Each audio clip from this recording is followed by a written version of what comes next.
In late 1967, after I had done work on completed the mirror and worked on other telescopes that we were using in association with the testing of the retroreflectors that were being prepared for flight to the moon, my boss, Jim Taylor, called me into his office one day and said, "Richard, what do you know about X-ray optics?" And I said, "Nothing." He said, "Yeah, that's what I thought." "Well, you're going to learn." I said, "I'm going to learn." He said, "Yes, we've been given the responsibility of building the Apollo telescope mount experiment SO56 to be flown on Skylab." And so I was then told that I would need to go to Goddard Space Flight Center to meet with Dr. James Underwood to talk about this kind of an optical system. Well, to me that was very exciting, because all of a sudden I was then given a major project and got to experience my first ride on an airplane as I flew to NASA Goddard. And when I got there and met with Dr. Underwood, I found that he had been working on X-ray mirrors. At that point in time, it had been discovered that you could actually reflect X-rays if you allowed them to come in and hit a surface at a narrow angle of incidence instead of hitting a mirror directly on like we did with the paraboloid that I built. You build a paraboloid, but you operate it where the light comes in and glances off the surface. That's very much like if you take a flat stone and you throw it at the surface of a lake at a shallow angle, you can get the stone to skip across the lake. In exactly the same way, high energy radiation, like X-rays, can be reflected from a mirror. If it strikes the mirror at a small angle of incidence, then it can glance off the mirror surface, and so in that way you can build a telescope using what were called at that time grazing or glancing incidence X-ray optics. Well, to me this was very exciting, and I found out that what was going on was the purpose of this was to build a telescope to study the sun in the X-ray region. There had been some early work. In fact, Jim Underwood was one of the pioneers. He had actually flown a pinhole camera to look at the sun, and it was not very long before that the whole field of X-ray astronomy had been discovered as a result of a chance mission where Riccardo Giacconi, who later obtained a Nobel Prize for the discovery of X-ray astronomy, had tried to measure the chemical composition of the moon by doing spectroscopy of the moon based on the fact that solar radiation, the solar wind, would hit the lunar surface and produce X-rays, and by analyzing the X-rays it would be possible to determine something about the nature of the chemical composition of the lunar surface. And that was important because human beings were getting ready to fly to the moon. Well, when this telescope was flown, this instrument was flown, actually it was a simple Geiger counter with a collimator. As he scanned past the moon, they saw absolutely nothing. But as it scanned further over, there was a giant spike. And it turns out that just by chance, by total serendipity, they had not seen anything from the moon because the radiation coming from the moon was far too weak in X-rays for them to detect it. But as it happened, the moon was in close proximity to Scorpius X1, which is the brightest X-ray star in the entire sky as seen from Earth. So they had accidentally discovered an X-ray star.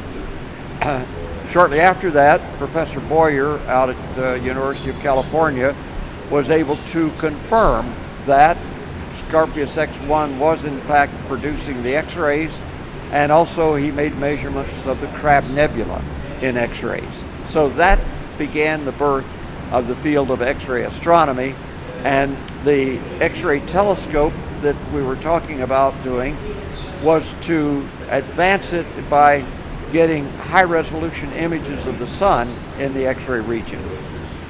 So this particular project meant designing and building new kinds of X-ray optical systems, which Jim Underwood was working on. And I had a wonderful meeting with Dr. Underwood. It was rather funny because as I left, I wound up flying back to Huntsville, and I'm waiting at the Washington National Airport, and I'm sitting there, and a very distinguished-looking, white-haired, partially bald gentleman came in and sat down next to me, and I couldn't believe it, but he was reading a book on solar prominences by Hal Zirin. Well, this was fantastic. Here was a solar scientist sitting by the side of me, and I had just been told that I was going to be working in the area of solar science from the standpoint of studying the sun in the X-ray region. After this gentleman stopped reading his book and set it down, I said, are you a solar physicist at the NASA Goddard Space Flight Center?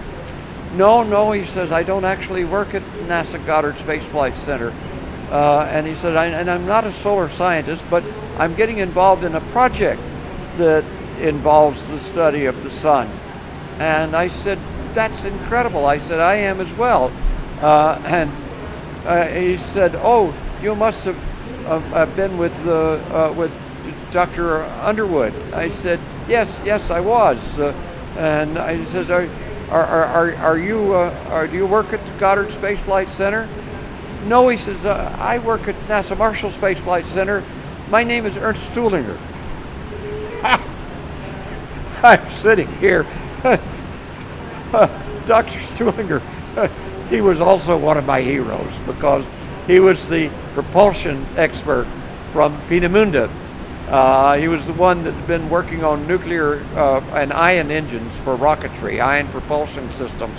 And he was the associate director for science at the NASA Marshall Space Flight Center, where I was working. And I held out my hand and said, Dr. Stuhlinger, I'm delighted to meet you. My name is Richard Hoover. I work at Marshall also. I was absolutely terribly embarrassed. I'd never seen him before. I had talked to him before. I had actually called him on the phone several months earlier. And the reason I called him was because there had been an article in the Huntsville Times telling about how Dr. Stuhlinger was helping build a big telescope up on the mountain Montesano here in Huntsville, which was part of what was called the Von Braun Astronomical Society. And to ask about the Von Braun Astronomical Society gave me an opportunity to talk to another great rocket genius by the name of Ernst Stuhlinger, and he had been very cordial to me when we spoke on the phone for about an hour, and he told me details about the Von Braun Astronomical Society, and then told me if I was interested in joining, I should contact Conrad Swanson, who was the president of the Von Braun Astronomical Society at the time, and gave me his phone number.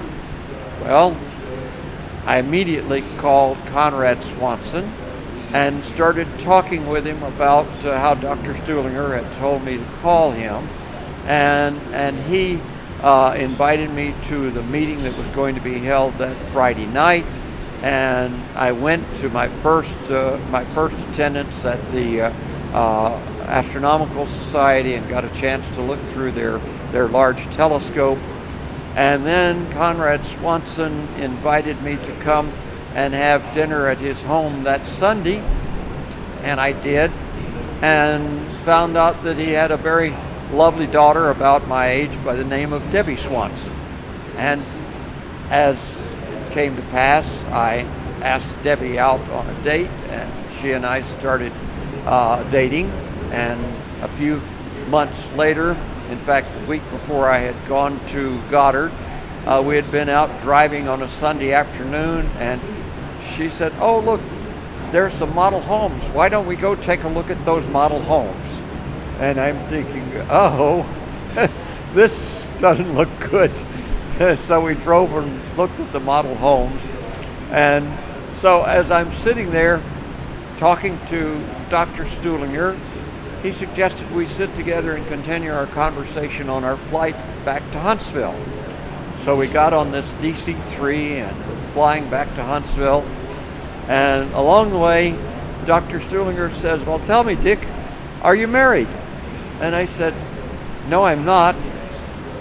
But if I get that way, it's your fault. He said, why do you say that? And so then I related the story to him about how he had told me to call Conrad Swanson and how I was thinking about getting engaged to Conrad Swanson's daughter.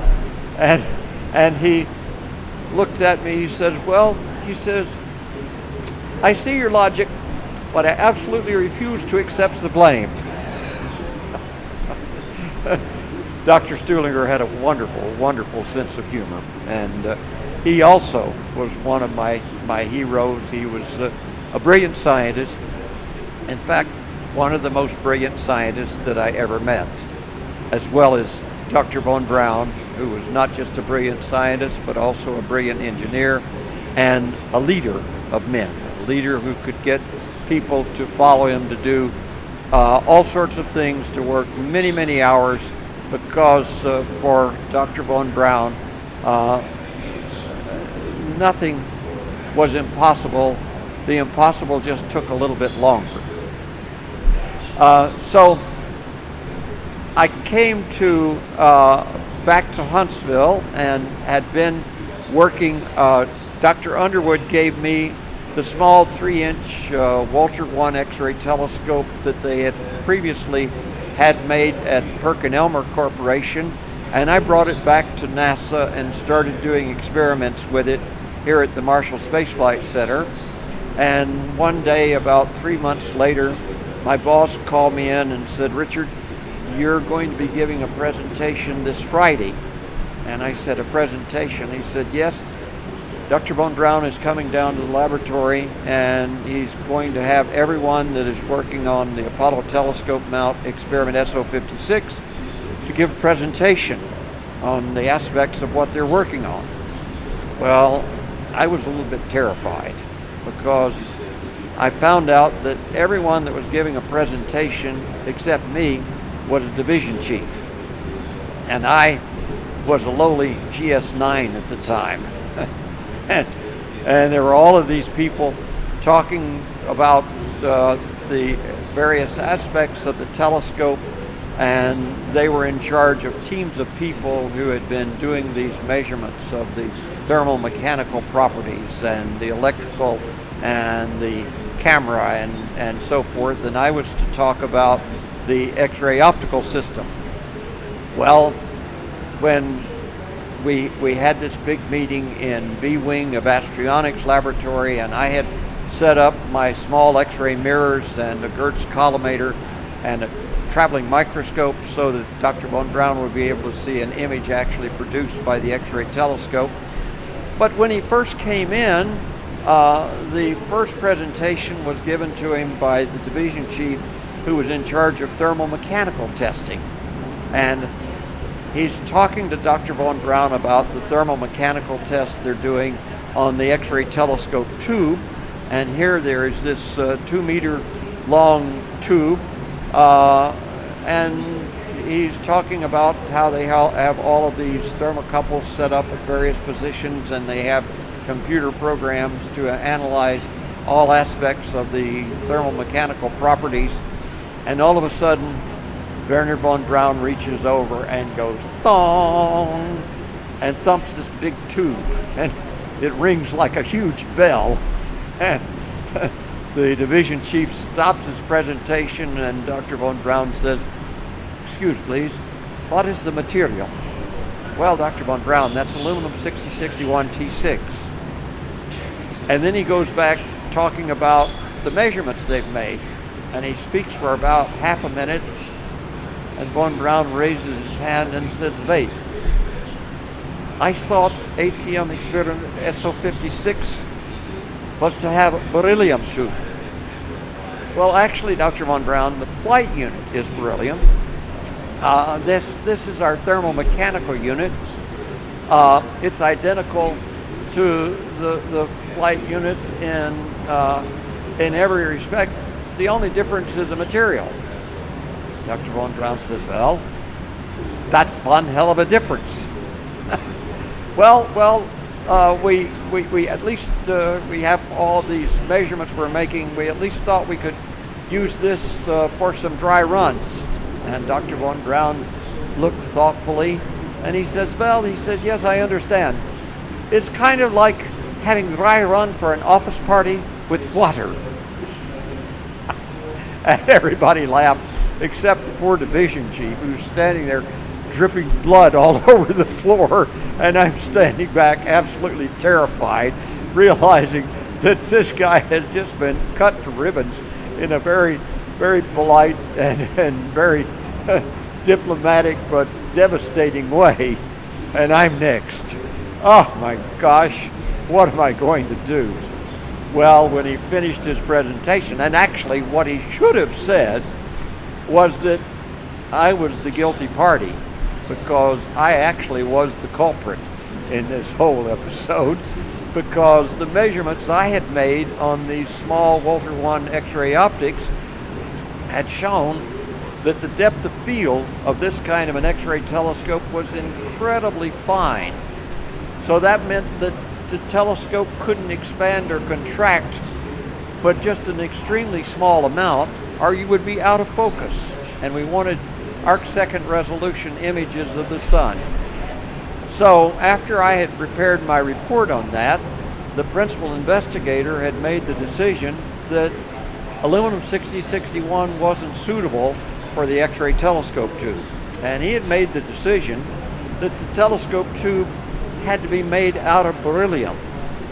Well, we didn't have a beryllium tube. In fact, they had made this thermomechanical unit and the beginnings thinking that the flight telescope was going to be aluminum.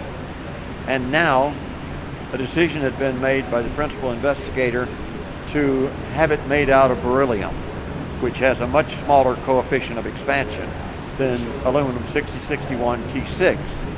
Now, if the division chief had made the point that after they had began studies of the thermomechanical unit, the principal investigator had made the decision that the flight unit had to be beryllium, Dr. Von Braun would have been perfectly happy with that. The problem was he knew what had happened, and so he knew that he was being given a bit of a snow job, and that didn't go over very well at all. So I'm standing there thinking, oh my gosh, and now then I've got to tell him about this X-ray mirror.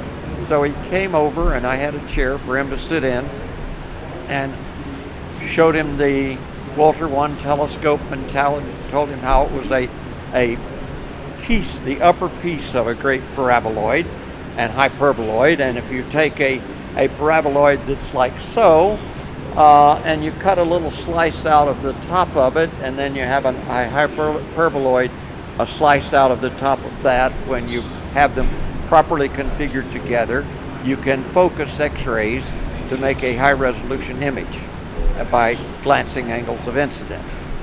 And so I explained how this telescope worked, and Dr. Von Braun is looking at the image, and when I would move the telescope mirror, it would form all of these interesting patterns, and he could move the focus of the microscope slightly and see how it rapidly went out of focus. And he looks at me and he says, you know, I don't know enough about X-ray optics to ask intelligent questions. Well, I looked at him and smiled. I thought, no, no way anyone can say anything to that. Anyhow, he then got up and shook my hand and told him how pleased he was with the presentation. And I was absolutely ecstatic. Jim Taylor gave me a thumbs up, and they went to talk about the camera. And then, as the entourage left, and Dr. von Braun always traveled with an entourage. Ernst Stuhlinger was there, Hermann Weidner, the director of the Science and Engineering Directorate, Walter Heusermann, the director of the Astronautics Laboratory, and all of these division chiefs within the laboratory, a huge crowd of people. They walked out. I'm at the very back talking briefly with Jim Taylor, and he was pleased with the way it had gone. And this whole crowd of people was completely filling the hallway. And as we got to the end of the hallway, all of a sudden, a guy turns the corner and stopped abruptly because he almost ran straight into Dr. von Braun. Von Braun looked at him and says, "You, what is your position in this laboratory?" And the guy looked at him kind of shocked. He says, "Well, Dr. von Braun, I'm just the janitor here." Von Braun looked up and down the hallway. Well, they knew he was coming. It was spotless. And as he looked up and down the hallway, he said, "This place is absolutely meticulous. You're to be congratulated for a job well done." This guy beamed from ear to ear, and the crowd parted as the janitor walked through.